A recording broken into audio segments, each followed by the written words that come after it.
కేసులు ఆయన ఎప్పటి నుంచో ఉన్నాయి, అన్నీ ఉన్నాయి గానీ, ఇదొక కొత్త రకమైన క్రైసిస్ ఆయనకి. సో, దాన్ని ఆయన ఎలా డీల్ చేశాడు, కోర్టు ఎలా ఉంది, దీని వెనక రాజకీయాలేంటి, ఈ విషయాలు మనం మాట్లాడుకుందాం. Okay sir. So, first court ఏం చెప్పిందంటే, కోర్టు మండే వరకి ఆయన అరెస్ట్ చేయొద్దనేది. ఎందుకంటే మండే విచారణకి మండే పెట్టింది. యాక్చువల్‌గా సెకండ్‌న ఉన్నింది. దాన్ని మండేకి పోస్ట్‌పోన్ చేసింది. సో, మండే వరకు ఆర్‌జీవీకి రిలీఫు. అయితే ఇప్పుడు చర్చ ఏందంటే మండే తర్వాత కోర్టు ఒకవేళ బెయిల్ ఇప్పితే ఆర్‌జీవీని అరెస్ట్ చేస్తారా అనేది చర్చ. లేదు మండే వరకు అరెస్ట్ చేయొద్దనింది కాబట్టి మండే అరెస్ట్ చేసేస్తారా మళ్ళీ, అంటే కోర్టు ఏం చెప్పింది అనేది పట్టించుకోకుండా అనేది ఒక చర్చ. సో, కోర్టు బివిఎల్ఎన్ చక్రవర్తి జడ్జి గారు ఆయన దగ్గరికి ఈ కేసు వెళ్ళింది. యాక్చువల్‌గా ఆర్‌జీవీ మొత్తం 3 రకాల పిటిషన్లు వేశాడు. ఫస్ట్ ఏమో క్వాష్ పిటిషన్, అసలు ఈ కేసుని కొట్టేయమని వేశాడు. కోర్టు అందుకు ఒప్పుకోలేదు. అట్లా కొట్టేయమని అవుట్రైట్గా బ్లాంకెట్ ఆర్డర్ ఇష్యూ చేయలేము, మీకు అరెస్ట్ చేస్తారనే ఒక అనుమానం ఉంటే why don't you go for anticipatory bail అని కోర్టే సజెస్ట్ చేసింది. దాంతోనే యాంటిసిపేటరీ బెయిల్కి అప్లై చేశాడు. అయితే యాంటిసిపేటరీ బెయిల్ ఇంకా రాలేదు. రెండోది ఏంటంటే ఈయన యాంటిసిపేటరీ బెయిల్ వేసిన నాటికి కేసు ఒకటే ఉంది. మద్దిపాడు మండల తెలుగుదేశం కార్యదర్శి రామలింగయ్య నాయన ఈయన మీద నా మనోభావాలు హర్ట్ అయిన కేసు పెట్టాడు. ఇప్పుడేమైందంటే దాదాపు 9 కేసులు ఈయన మీద ఫైల్ అయినాయి. సో, దాంట్లో బెయిల్ వచ్చినా ఇంకో దాంట్లో అరెస్ట్ చేయొచ్చు. కాబట్టి దాని తర్వాత ఈయన పిటిషన్ వేశాడంటే మాండమస్ అని ఒక రిట్ వేశాడు. రిట్లు రకరకాలుగా ఉంటాయి. హేబియస్ కార్పస్ మనం కూడా చెప్పుకున్నాం. మాండమస్ రిట్ ఏంటంటే ఒక గవర్నమెంట్ అఫీషియల్ని కోర్టు ఆర్డర్ చేస్తుంది, నువ్వు లీగల్గా ప్రొసీడ్ కా లేదో ఇల్లీగల్గా అవ్వద్దు అని. ఈ 2 రకాలుగా చెప్పమని మనం అడగచ్చు అనమాట ఈ మాండమస్ రిట్ ద్వారా. అలా ఆర్‌జీవీ మాండమస్ రిట్ హైకోర్టులో వేసి ఈ స్టేట్ గవర్నమెంట్కి మీరు ఇలాంటి ఆర్డర్ ఇవ్వండి అని మొత్తం ఒక 8 మంది ప్రతివాదులుగా చేర్చాడు. అందులో AP state government represented by principal secretary to home, తర్వాత డీజీపీ, దాని తర్వాత స్టేషన్ హౌస్ ఆఫీసరు, దాని తర్వాత కంప్లైనెంట్స్, వీళ్ళందరినీ ప్రతివాదులుగా చేరుస్తూ ఆర్‌జీవీ ఒక మాండమస్ రిట్ని పిటిషన్లు వేశాడు. రాజగోపాలవన్ తాయి ఆయన అడ్వకేట్ పేరు.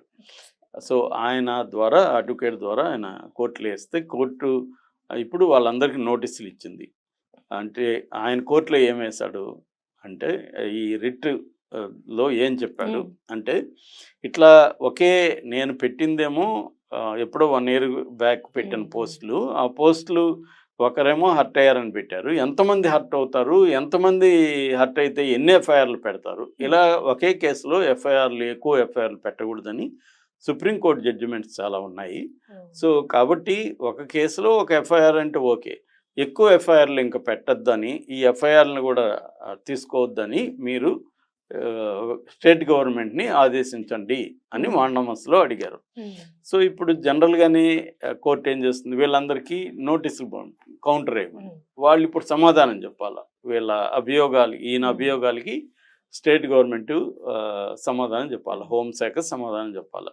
అంటే ఇది అదే కేసా లేకపోతే ఇది వేరువేరా అని వాళ్ళు ఏదో చెప్తారు. ఎందుకంటే వాళ్ళకి కూడా ఐడియా ఉంటుంది కేసు పెట్టారంటే. ఇప్పుడు ఇదే మోడస్ ఆపరండి ఆంధ్రప్రదేశ్లో జరుగుతుంది. సోషల్ మీడియా వాళ్ళకి సంబంధించి ఒకే దాంట్లో రకరకాల కేసులు పెట్టడం. ఫర్ ఎగ్జాంపుల్ పోసాని కృష్ణ మీద 50 కేసులు ఉన్నాయి. అందుకని ఏం చేస్తున్నారంటే ఈయన అదే అడిగాడు. సో, ఇది బేసిక్గా ఇక కోర్టుకు సంబంధించి. సో, దాన్ని ఇప్పుడు కోర్టు ఏం తెలుస్తుంది, ఈ జస్టిస్ చక్రవర్తి ఏంది తీర్పిస్తాడనేది చూడాలి. ఒకవేళ ఇచ్చినా కూడా స్టేట్ గవర్నమెంట్ యాంటీగా కోర్టు ఇస్తే స్టేట్ గవర్నమెంట్ సుప్రీంకోర్టుకి వెళ్ళే అవకాశం ఉంది. లేదు ఈయనకి యాంటీగా తీర్పిస్తే ఈయన సుప్రీంకోర్టుకి కూడా వెళ్ళే అవకాశం ఉంటుంది. సో, అయితే ఈ లోపల ఈయన అరెస్ట్ చేయాలనుకుంటే చేయొచ్చు, వేరే కేసు పెట్టచ్చు కావాలంటే. ఈయన స్టేట్ గవర్నమెంట్ అదేదంటే రాజు తలుచుకుంటే దెబ్బలకు పాత సామెత. అలాగా ఇప్పుడు ప్రభుత్వం తలుచుకుంటే కేసులు కొరత ఏం లేదు, ఎలాగన్నా పెట్టేయచ్చు. అయితే ఆర్‌జీవీ దీన్ని హోల్ ఇష్యూని ఎలా డీల్ చేస్తున్నాడంటే ఖచ్చితంగా ఆర్‌జీవీని అప్రిషియేట్ చేయాలి. ఎందుకంటే మామూలుగా మన క్రైసిస్లో ఫోల్డ్ అవుతారు మనుషులు, అవును ఆ, సార్. వణికిపోతారు, భయపడిపోతారు, జైలు అమ్మో అనుకుంటారు. అవేమీ లేకుండా ఆర్జీవి ధైర్యంగా ఫైట్ చేస్తున్నాడు. అది మెచ్చుకోవాల్సిన విషయం. రెండోది కాకపోతే ఏంటంటే ఇక్కడ రెండు విషయాలు ఉంటాయి ఎప్పుడైనా. అంటే పబ్లిక్లో కనబడే ఒక ఇమేజ్, వెనక జరిగే ఒక వ్యవహారం. సో పబ్లిక్లో ఆర్జీవి ఏమో గట్టిగా ఫైట్ చేస్తున్నాడు, వాదిస్తున్నాడు, లాజిక్లు చెప్తున్నాడు. నేను వందల వేల ఇది పెడుతున్నారు రోజుకి, చాలా అందరూ హర్ట్ అవుతూ ఉంటారు, నా పోస్టులకి 90% నెగిటివ్ కామెంట్లు వస్తుంటాయి, సో వాళ్ళందరూ కేసులు పెడితే నా పరిస్థితి ఏంటి, ఫ్రీడమ్ ఆఫ్ ఎక్స్ప్రెషన్ సంగతి ఏంటి, ఇవన్నీ అడుగుతున్నారు. అది ఓకే. రెండోది వెనక ఇదొకటే చాలామంది అనుకుంటారు. నేను ఎందుకు ఇది చెప్తున్నా అంటే చాలామంది ఏమనుకుంటారు, ఆర్జీవి చెప్పేది చూసి మనం కూడా ఇలా చేద్దామని. ఇంకొకటి ఇలాంటి కేసులు చేస్తే వాడు అయిపోతాడు, లోపలేసేస్తారు.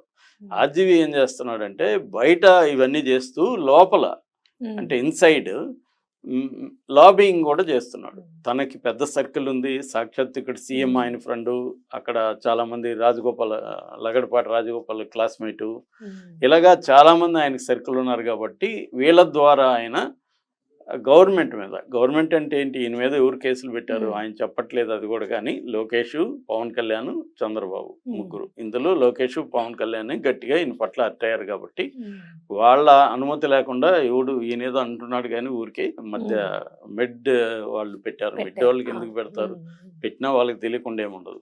సో ఇప్పుడు లోకేష్ దగ్గరికి, పవన్ కళ్యాణ్ దగ్గరికి రాయబారాలు తీసుకెళ్ళి, అరే బాబు అయిపోయింది ఆయన సారీ చెప్తున్నాడు, వదిలేసేయండి, ఆయన్ని మరీ అరెస్ట్ వరకు తీసుకెళ్ళకండి అని చెప్పించుకోనే ప్రయత్నాల్లో ఆర్జీవి ఖచ్చితంగా ఉన్నాడు. అదే పని చేస్తుంది యాక్చువల్గా, ఇది కాదు. కాకపోతే ఏంటంటే అదొక్కటే సరిపోదు కాబట్టి కోర్టుల్లో కూడా పోరాటం చేయాలి.